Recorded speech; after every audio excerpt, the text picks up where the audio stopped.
India Pakistan ബന്ധം അതീവ ഗുരുതരമായ സാഹചര്യത്തിലൂടെ കടന്നു പോകുമ്പോൾ ഏത് നിമിഷവും ഒരു സംഘർഷം ഉണ്ടായേക്കാം എന്ന സൂചനകൾ ഇരുവിഭാഗവും നൽകുമ്പോൾ ഇപ്പോൾ പുതിയ ഒരു പ്രസ്താവനയുമായി രംഗത്തെത്തിയിരിക്കുകയാണ് പാകിസ്ഥാന്റെ പ്രതിരോധ മന്ത്രി ഖാജ ആസിഫ്.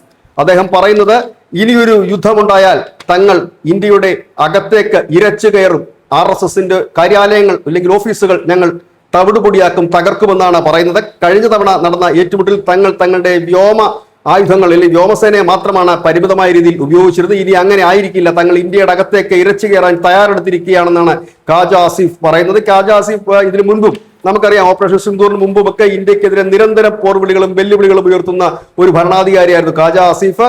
ഈ ഖാജ ആസിഫാണ് ഇപ്പോൾ ഒരു തുറന്ന വെല്ലുവിളിയുമായി എത്തിയിരിക്കുന്നത്. അതായത് മുൻ ദിവസങ്ങളിലൊക്കെ ന്യൂസ് ഇന്ത്യ മലയാളം പോയിന്റ് അടക്കം അനാലിസിസ് ചെയ്ത അതേ വിഷയം തന്നെയാണ്.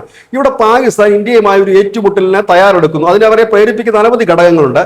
ഇന്ത്യയുമായിട്ടുള്ള വൈര്യം മാത്രമല്ല, നിലവിൽ ഇറാൻ വിഷയത്തിൽ നിലപാടില്ലാതെ ഉയരുകയാണ് പാകിസ്ഥാൻ.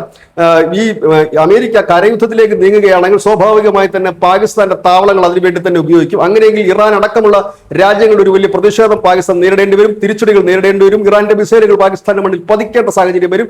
ഈ സാഹചര്യത്തിൽ നിന്ന് ശ്രദ്ധ തിരിക്കുക, തങ്ങൾ എൻഗേജിലാണ്, മറ്റൊരു രാജ്യവുമായി യുദ്ധത്തിലാണ് എന്ന് ലോകത്തെ ധരിപ്പിക്കുക. ഇതിന്റെ ഒരു ആവശ്യകത പാകിസ്ഥാൻ ഉണ്ട് എന്ന് കഴിഞ്ഞ ദിവസങ്ങളിലെല്ലാം നമ്മൾ റിപ്പോർട്ട് ചെയ്തിരുന്നതാണ്. ഇപ്പോൾ അതേ കാര്യത്തിലേക്ക് തന്നെയാണ് പോകുന്നത്. ഇന്ത്യയെ ആക്രമിക്കും എന്നാണ് ഇപ്പോൾ ഖാജ ആസിഫ് വ്യക്തമാക്കിയിരിക്കുന്നത്. News desk.